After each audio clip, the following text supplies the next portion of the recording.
Hello friends, कैसे आप सब। उम्मीद है आप सभी अच्छे होंगे। किसी लाइन सेगमेंट के लेंथ को मेजरमेंट करने के लिए हम लोग रूलर इस्तेमाल करते हैं। किसी एंगल को मेजरमेंट करने के लिए हम लोग प्रोटेक्टर इस्तेमाल करते हैं। ठीक उसी तरीके से वेरियस प्लेन फिगर्स के पेरीमीटर और एरिया को मेजरमेंट करने के लिए हम लोग स्पेशल फार्मूला यूज करते हैं। तो friends, in this video lecture we will discuss about the formula use to calculate perimeter and area of various plane figures.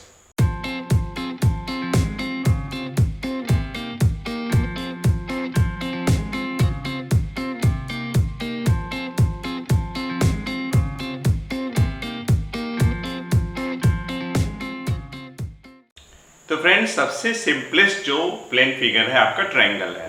Triangle भी देखिए, स्केलन हो सकता है, आइसोसेलेस हो सकता है और इक्विलैटरल हो सकता है। तो मान लीजिए कि अगर हमारे पास ये स्केलन ट्रायंगल है। Scalene triangle means the triangle which having the all three sides different. ये है आपका आइसोसेलेस ट्रायंगल है, इसमें दो साइड इक्वल है। और ये आपका इक्विलैटरल है, जिसमें कि तीनों साइड इक्वल है। तीनों साइड भी इक्वल होगा और ईच एंगल भी 60-60 होगा इसमें ठीक है। इसमें बेस एंगल बराबर होंगे, लेकिन कितना होंगे ये डिपेंड करेगा, ये वर्टिकल एंगल कितना है, वर्टेक्स एंगल कितना है, इस पे डिपेंड करेगा ये बेस एंगल। यहाँ पे ये आपका बेस है, ठीक है। चलिए बारी बारी से हम लोग फॉर्मूला के बारे में डिस्कस करते हैं। ये है आपका स्केलेन ट्रायंगल। मान लीजिए इसका नेमिंग हमने ABC ले लिया। Side BC is denoted by small a, side AC denoted by small b, side AB denoted by small c। अगर हमें ट्रायंगल के तीनों साइड की लेंथ दी गई है तो हम लोग हीरोन फॉर्मूला अप्लाई करके उसकी एरिया निकालते हैं। अच्छा, उससे पहले हम बात करेंगे पेरीमीटर का। Perimeter is denoted by 2s for triangle and it is the sum of all three sides। अगर आप s निकालना चाहते हैं तो a plus b plus c upon 2 करिएगा, और ये s सेमी पेरीमीटर कहलाएगा। सेमी पेरीमीटर, सेमी मतलब आधा, पेरीमीटर का आधा। पेरीमीटर 2s होता है और सेमी पेरीमीटर s होता है। अब देखिए, हीरोन फॉर्मूला लगा करके हम लोग एरिया निकालेंगे। Area of triangle ABC। तो आप फॉर्मूला यूज करेंगे s into s minus a into s minus b into s minus c। इसमें आप सबसे पहले s निकाल लीजिएगा, a plus b plus c upon 2 करके, और इसी में रख दीजिएगा। This formula is well known formula and this is called Heron's formula. Heron's formula ये मैथमेटिशियन के नाम पे है। अब देखिए, अब हम बात कर रहे हैं, ये तो आपका स्केलेन ट्रायंगल था, ये है आपका आइसोसेलेस ट्रायंगल है। ये मान लीजिए कि A B C। यहां पे जो आपका बेस है मान लीजिए A है और इक्वल साइड आपका B है, सपोज कर लीजिए। तो एरिया जो हो जाएगी इस केस में, एरिया ऑफ आइसोसेलेस ट्रायंगल के लिए, आइसोसेलेस ट्रायंगल की एरिया 1/4। ये बेस कितना है, A है, और अंडर रूट 4 इंटू जो इक्वल साइड होंगे, इक्वल साइड यहाँ पे हमने B लिया हुआ है, 4b² माइनस a², ये हो जाएगा। ठीक है, ध्यान दीजिएगा, 1/4 बेस रहेगा यहाँ पर, रूट के अंदर 4 इंटू जो इक्वल साइड है वो रहेगा 4 के साथ माइनस b²। अब ये देखिए, ये जो आपका है थर्ड ट्रायंगल आपका इक्विलैटरल है। इसकी area of triangle A B C जो कि इक्विलैटरल है, √3/4 साइड स्क्वायर। मान लीजिए साइड हमने ए लिया हुआ है, यहाँ पे ए क्या है, where A is the each side, ये ईच साइड है, ठीक है। तो फ्रेंड्स ये फार्मूले हैं। अगर हमारे पास 3 अलग अलग टाइप के ट्रायंगल्स हैं तो उनके एरिया कैसे निकालेंगे। हाँ, एक देखिए जनरल फार्मूला हम लोग इस्तेमाल करते हैं, वो बहुत ही जरूरी है, मैं इसको यहीं पे लिख देता हूं। एरिया ऑफ ट्रायंगल, वह general formula half base into height होगा, बेस इंटू हाइट होगा। देखिए थोड़ा कंसेप्ट के साथ ये फार्मूला को आप लगा सकते हैं, लेकिन एक बात हमेशा ध्यान रखना है, सिचुएशन क्या है, क्वेश्चन में क्या दिया हुआ है, इसके बेसिस पे हम लोग फॉर्मूले का सिलेक्शन करते हैं। आपको क्वेश्चन को ध्यान से पढ़ना होगा, क्वेश्चन में दिया क्या है और हमें एरिया निकालनी है, तो हम इनमें से कौन सा फॉर्मूला इस्तेमाल करेंगे। सबसे पहले आप ये देखिएगा कि ट्रायंगल कौन सा है, स्केलन है, आइसोसेलेस है कि इक्विलैटरल है। तो फ्रेंड्स आप क्या करिए, वीडियो पॉज करके नोट डाउन करिए, तब तक मैं अरेंज करता हूँ। तो फ्रेंड्स हम लोग क्वाड्रिलेटरल की बात करेंगे, और क्वाड्रिलेटरल में भी देखिए आपका स्क्वायर है, तो हम लोग क्या फॉर्मूला इस्तेमाल करेंगे पेरीमीटर के लिए, एरिया के लिए। रेक्टेंगल है तो क्या इस्तेमाल करेंगे, ट्रेपेजियम के लिए क्या करेंगे, रोम्बस के लिए क्या करेंगे, पैराग्राम के लिए क्या करेंगे। तो मान लीजिए सबसे सिंपलेस्ट जो मैं ले रहा हूँ, स्क्वायर ले रहा हूँ पहले, स्क्वायर। तो इसका डायग्राम बना लेते हैं। ऐसा क्वाड्रिलेटरल जिसमें प्रत्येक साइड इक्वल हो, प्रत्येक साइड इक्वल होगा। मान लीजिए कि हर एक साइड आपका ए है, अब कोई भी लेटर ले सकते हैं, मैं ए लिया हूं, आप एक्स ले सकते हैं। अब देखिए डायगोनल की जहां पे बात है, तो ऐसी लाइन सेगमेंट जो स्क्वायर को 2 इक्वल पार्ट पे डिवाइड करेगी तो डायगोनल होगी। तो इसमें एक और डायगोनल ए भी है, मैं एक ही दिखा रहा हूं, प्रत्येक एंगल 90 होगा। अच्छा, पहले हम पेरीमीटर की बात करेंगे। तो 4 इंटू साइड, साइड हमने ए लिया हुआ है। अगर मान लीजिए किसी क्वेश्चन में पेरीमीटर दिया है, साइड निकालना है, तो पेरीमीटर में आप 4 से डिवाइड कर दीजिएगा। पेरीमीटर निकालना है, साइड दिया है तो 4 इंटू साइड कर लीजिएगा। अगर आपको मान लीजिए डायगोनल निकालना है, डायगोनल, तो √2 इंटू साइड कर लीजिएगा, ठीक। अगर मान लीजिए आपको एरिया निकालनी है, एरिया ऑफ स्क्वायर, तो आप साइड का स्क्वायर कर लीजिएगा, ठीक। अगर मान लीजिए एरिया दिया है, आपको साइड निकालना है, तो साइड इक्वल टू √, एरिया मतलब एरिया का स्क्वायर रूट निकाल लीजिएगा। और यूनिट का जरूर ध्यान दीजिएगा, स्क्वायर के बारे में ये बात हो गई। ठीक उसी तरीके से मान लीजिए कि आपके पास रेक्टेंगल है, रेक्टेंगल, ऑपोजिट साइड्स पैरेलल और इक्वल होंगी, और हर एक एंगल 90 होगा, हर एक एंगल 90। यहां भी देखिए हर एक एंगल 90 है, ठीक है। और ये पैरेलल, ये पैरेलल, ठीक है। इसमें भी दोनों डायगोनल इक्वल होंगे। हाँ, लेकिन 90 पे बाइसेक्ट नहीं करेगा, बाइसेक्ट तो यहाँ भी करेगा बोथ डायगोनल, लेकिन 90 पे नहीं करेगा। और यहाँ पे दोनों diagonal, in the case of square both diagonal will bisect each other at 90 degree, ठीक है।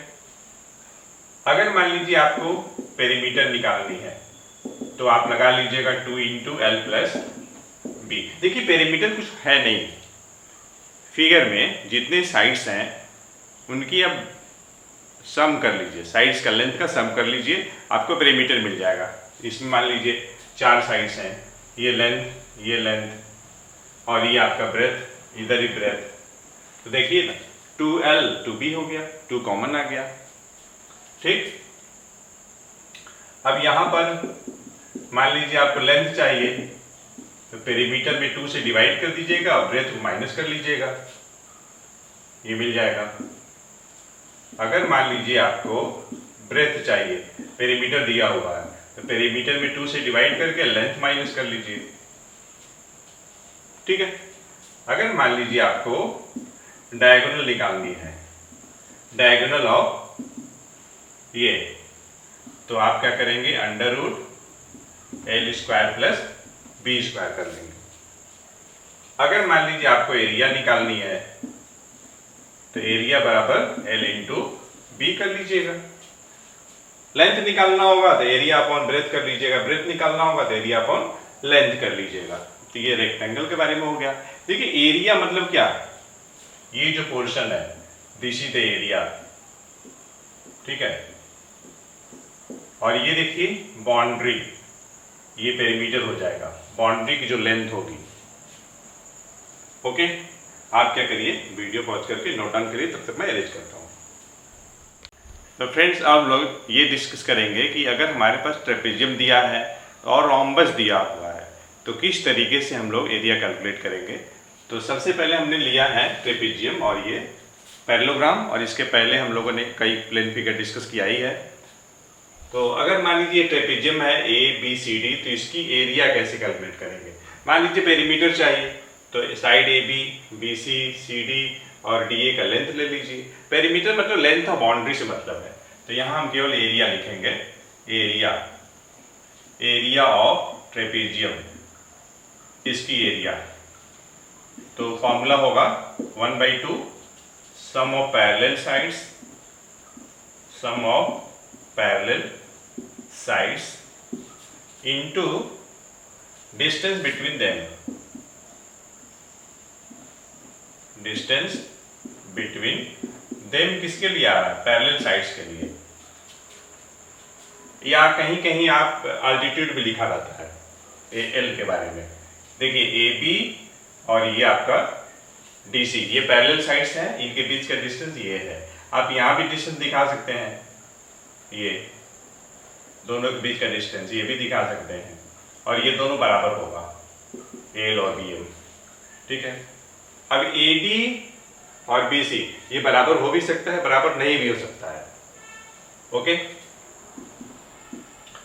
अब देखिए अगर ए डी और बी सी अगर बराबर हो जाएगा तो ट्रेपेजियम का नाम आइसोसेलेस ट्रेपेजियम हो जाता है, लेकिन फॉर्मूला ऐसे ही रहेगा।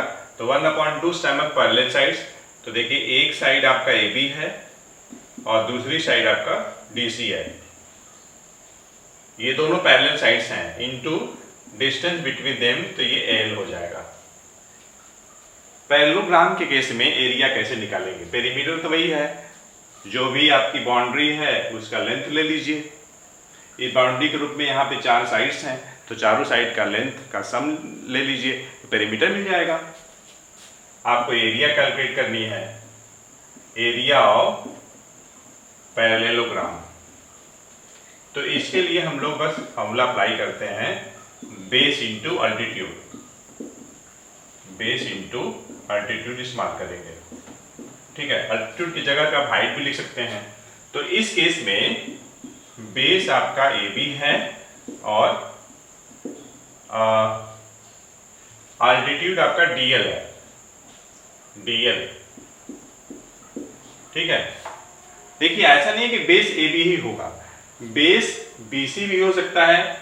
तो आपको या तो ए से बी सी पे अल्टीट्यूड ड्रॉ करना होगा या तो फिर डी से करना पड़ेगा, ठीक है। मतलब जो आप बेस कंसीडर करेंगे अल्टीट्यूड उसके कॉरेस्पॉन्डिंग होना चाहिए, बस इस पे ये ध्यान रखना है। जैसे यहाँ पे बेस हमने ए बी लिया है तो डी से अल्टीट्यूड ड्रॉ किया गया है।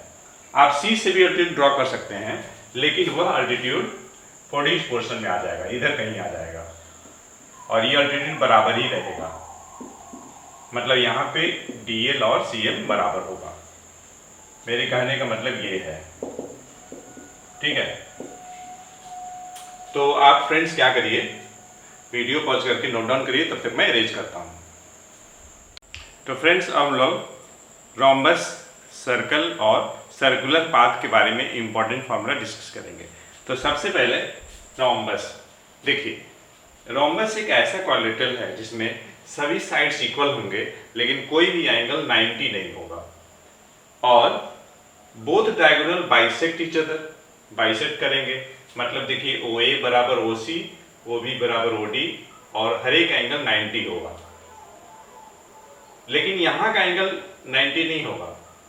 देखिए स्क्वायर और रोम्बस में यही तो फर्क है, स्क्वायर में भी और रोम्बस में भी, दोनों में दोनों डायगोनल एक दूसरे को बाइसेक्ट करते हैं 90 पे। फर्क ये है कि स्क्वायर में हर एक एंगल 90 होगा और यहाँ पे हर एक एंगल 90 नहीं होगा। अब देखिए फॉर्मूला क्या होगा एरिया निकालने के लिए। पेरीमीटर में कोई दिक्कत ही नहीं है, चारों साइड का सम कर लीजिए, चारों साइड बराबर ही होता है, तो 4 इंटू ईच साइड हो जाएगा पेरीमीटर। अगर हम पेरीमीटर की बात करें 4 इंटू साइड हो जाएगा, ठीक है। अगर हमें एरिया की बात करनी है, एरिया ऑफ रोम्बस, तो 1/2 into D1 into D2। D1 D2 क्या है, डायगोनल्स है। तो यहाँ पे एक डायगोनल आपका AC है और दूसरी डायगोनल BD है। या तो फिर सिचुएशन पर भी देखिए डिपेंड करेगा। अगर मान लीजिए ये ट्रायंगल के एरिया आप निकाल लिए किसी एक ट्रायंगल का, ये 4 ट्रायंगल बन रहे हैं, ये सभी आपस में कॉन्ग्रुएंट हैं, तो किसी भी ट्रायंगल की एरिया निकाल करके, और ये देखिए राइट एंगल ट्रायंगल है चारों का चारों, और 4 से आप मल्टीप्लाई कर दीजिए तो इस रोम्बस का आपका एरिया आ जाएगा। देखिए फार्मूला अपनी जगह है, लेकिन क्वेश्चन पढ़ के आपको देखना है कि क्वेश्चन में दिया क्या है, और कुछ अपना भी आपको कॉमन सेंस लगाना है, तो आप आराम से क्वेश्चन को कर ले जाएंगे। थोड़ा दिमाग जरूर लगाना है क्वेश्चन पढ़ करके। अब देखिए सर्कल है, तो सर्कल का पेरीमीटर मीन्स व्हाट, सरकमफेरेंस, तो 2 पाई r हो जाएगा। अगर रेडियस दिया है तो 2 पाई r लगा लीजिए, या तो फिर इसे आप ऐसे भी लिख सकते हैं पाई इंटू 2r। अब देखिए रेडियस, r फॉर रेडियस का डबल, तो ये आपका पाई इंटू d हो जाएगा। अगर आपको एरिया निकालनी है, एरिया ऑफ सर्कल, तो पाई r स्क्वायर लगा लीजिएगा, ठीक है। अच्छा, अब यहाँ पे है आपके पास सर्कुलर पाथ है, ये देखिए सर्कुलर पाथ की हम बात कर रहे हैं, यही आपका सर्कुलर पाथ है ये, या तो फिर सर्कुलर रिंग की भी हम बात कर सकते हैं, सर्कुलर रिंग। तो देखिए ना जो हमने शेडिंग किया हुआ है, ये एक तरीके से रिंग है, और this ring is the enclosed area between the 2 concentric circles. एक आपका बिगर सर्कल है, एक स्मॉलर सर्कल है, तो बड़े सर्कल के एरिया में से स्मॉलर सर्कल के एरिया माइनस कर देंगे आप, तो ये देखिए रिंग के एरिया मिल जाएगी, यह सर्कुलर पाथ की एरिया। बड़े सर्कल की रेडियस कितना है, कैपिटल R है, छोटे का रेडियस कितना है, स्मॉल r है। तो इस तरीके से आप यहाँ पे एरिया आप निकालेंगे तो pi capital R square minus small r square, और यहाँ पे आप a square minus b square का फॉर्मूला लगा लीजिए, ठीक है। या जैसी आपकी इच्छा, एज यू विश आप निकाल सकते हैं, कोई ऐसा हार्ड एंड फास्ट नहीं है, जिसमें आपको कन्वीनियंट होता है आप इसको कैलकुलेट कर सकते हैं। तो फ्रेंड्स आप क्या करिए, वीडियो पॉज करके नोट डाउन करिए, तब तक मैं अरेंज करता हूँ। तो फ्रेंड्स इस वीडियो लेक्चर में हम लोगों ने area of perimeter, plane figure के एरिया ऑफ पेरीमीटर निकालने के लिए इम्पॉर्टेंट फार्मूला डिस्कस किए। हमें उम्मीद है ये वीडियो लेक्चर आपको पसंद आया होगा, तो आप इस वीडियो को लाइक करें, शेयर करें। अगर आपने विजन बेस्ड अप्रोच को सब्सक्राइब नहीं किया है तो सब्सक्राइब करें, और साथ ही साथ बेल आइकन को भी प्रेस करें, जिससे कि आपको लेटेस्ट वीडियो लेक्चर का नोटिफिकेशन टाइम टू मिलता रहे। Thanks for watching the video lecture.